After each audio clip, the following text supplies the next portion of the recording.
How's it going, everyone? Got quite a bit to talk about in this video. We have an update on Crisis Core Final Fantasy VII Reunion that's scheduled for a release this coming winter. We got some new information from Square Enix on that. Bright Memory Infinite, a game I talked a little bit about. Very stylish first-person game that'll be releasing right around the corner on PlayStation 5. We'll talk about that, and Blade Assault will be hitting PlayStation 5 and PS4 in September. Another game to keep your eyes on if you want a bit of a throwback side-scrolling action title. More on that at the end of this video, but first up, Crisis Core Final Fantasy VII Reunion. We're starting to get more information about the game after its initial announcement. We know that it'll be priced at $49.99. We know it's scheduled for release in winter. And now we've got some details on some of the enhancements and the game in general. In 2007, Crisis Core Final Fantasy VII released on PlayStation Portable, winning critical acclaim thanks to its heartfelt story, fast-paced, exciting combat, and close ties to Final Fantasy VII. Now the game is making a return on modern platforms with a massively enhanced and improved version of the game. This is so much more than a simple HD remaster. We're talking completely refreshed visuals, improvements to game systems, a newly arranged soundtrack, additional dialogue, and more. With everybody caught up on the basics, let's talk about the story. It doesn't look like they're gonna make too many alterations to the story, and bear in mind, this is still, a part of the Final Fantasy VII original timeline, so what they're doing with the remake is what they're doing with the remake. Crisis Core needs to be what Crisis Core was. It is 7 years before the events of Final Fantasy VII. The Shinra Company rules from the metropolis of Midgar with a frightening level of influence and military power. Part of Shinra's military is Soldier, a group of elite warriors with incredible abilities. A soldier second class named Zack Fair is sent on a mission to investigate the disappearance of fellow soldier Genesis, alongside senior first-class operative Angeal and the world-renowned hero Sephiroth. Yes, in the world of Crisis Core, Sephiroth is a hero. It's pretty interesting how the whole story, comes together by the end. Pretty emotional story as well. A lot of people love Zack as a main character for a reason, and they do a really good job developing him in this game. You see glimpses of him in the original Final Fantasy VII, but this really tells a story and brings a lot of more connection to who he is, and again, it's a very emotional story to say the least. Not a lot of games have made me tear up, but when I was like 12, 13 years old playing this game back on the PlayStation Portable, I did in fact tear up. Zack's prequel adventure is full of memorable characters as Final Fantasy itself. Here's just a few people you'll meet. Obviously, Zack Fair, the protagonist of the story, and Angeal, kind of like his mentor. Genesis is in there, Sephiroth, of course. Aerith is a major character in the game as well. Cloud's in there as well, just not like a huge part of this story, although his involvement does pick up. But this is mostly centered around Zack, and obviously the game is seeing major refinements. All 3D character models as well as UI and background graphics have been completely remade for this new edition of the game.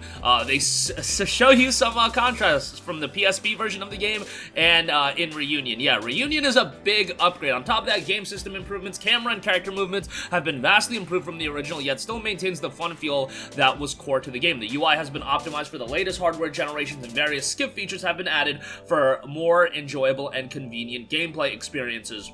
Many background music tracks have been given new arrangements by the original composer. What's more, full voiceover has been added to scenes that were previously text-only, so now you can enjoy the entire story fully voiced. Love that, of course. Crisis Core FF7 Reunion uses a combat system that combines command-based systems with action gameplay. Massive improvements to the controls and camera have evolved the action to create an even more thrilling experience than the original game. During battle, you take control of Zack and can attack enemies directly with his sword skills and using preset magic abilities from the equipped materia. By learning the characteristics of each ability and utilizing them in the right situation, you can gain a great advantage in battles. And then you have the DMW, which I was not completely hot on. If you've ever seen the trailer or glanced at the screenshots, you may have noticed the slot wheels in the upper left corner. This is the Digital Mind Wave, or the DMW. This is a unique mechanic that adds random elements to battles in Crisis Core Final Fantasy VII Reunion. During battle, the slot reels turn automatically, and a wide variety of different effects can be triggered by lining up the different images and numbers. For example, Zack can get various status boosts or unleash devastatingly powerful limit breaks, including Octa Slash. With this awesome attack, yeah, that's like Zack's special ability. You guys get the idea. I was not a big fan of the Digital Mind Wave. I thought it was a little bit too gimmicky. Like, it is what it is, but yeah, I just thought adding a random element to the battles was not my cup of tea, but I know some people that were, like, fine with it. As much as I loved Crisis Core, and I think it's a fantastic game, that's, like, the one aspect of the game I didn't enjoy. But overall, still super excited to check the game out, and I will definitely be picking it up. $49.99 might seem a little bit pricey, but pretty much every time I've mentioned that price point, whether in a video or just anecdotally to friends, they're like, yeah, we don't care, we're buying this game. So yeah, at the end of the day, people are gonna check it out, so take that for what you will. But the game is scheduled for a release this winter. Hopefully it'll be out, you know, sometime soon. I know Forspoken just got delayed, but hopefully, you know, end of 22, early 23 probably is more likely. Alright, moving on from that, couple of quick things to note as well. Bright Memory Infinite Gold Edition will be launching PlayStation 5, Xbox Series, and Switch on July 21st. Now, this game came out on Steam back in November of last year. Very positive reception with 27,000 reviews. 92% of those reviews are positive. Bright Memory Infinite is an all-new lightning-fast fusion of the FPS and action genres created by FYQD Studio, combine a wide variety of skills and abilities to unleash dazzling combo attacks. Obviously, the game is incredibly flashy. I played a little bit of it.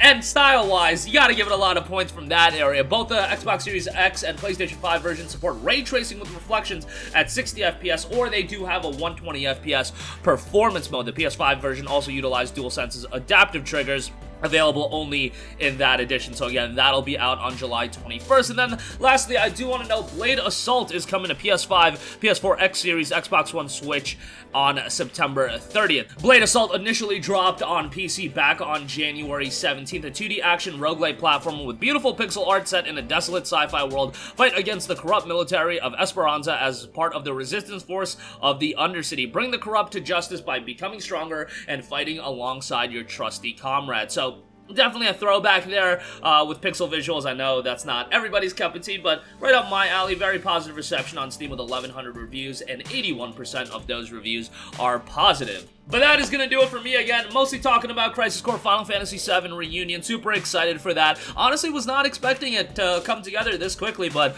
I think Square Enix is pretty impressed with Final Fantasy VII's numbers and how much people are still into it. And people have wanted a Crisis Core remaster, port, whatever you want to call it, for a very, very long time, given that, you know, not everyone has access to a PSP, not everyone has, you know, access to emulators or whatever, but yeah, now you have a modernized update to it as well. And DMW aside, I'm still incredibly excited for the game. It's a thrilling story, an emotional story, and yeah, Zack's just one of those iconic characters that I feel like everybody loves, so seeing his story be opened up to a lot more people and being accessible to a lot more people, that's pretty cool. Bright Memory Infinite, excuse me, will be dropping on PlayStation 5, Xbox Series, and Nintendo Switch on July 21st, and you've got Blade Assault coming to PS5 and PS4 on September 30th. That's going to do it for me. Sound off with all of your thoughts in the comment section down below. Thank you for watching, and goodbye. Hey guys, we hope you enjoyed the video, and if you did, make sure to hit the subscribe button, and if you're already subscribed, do us a favor and hit the bell icon. This way you'll be notified whenever we post a new video. That's the best way to keep up with all of our uploads, and we usually try to upload 2 videos a day. And with the bell icon hit, you'll be notified whenever we do upload a video. As always, thanks for watching.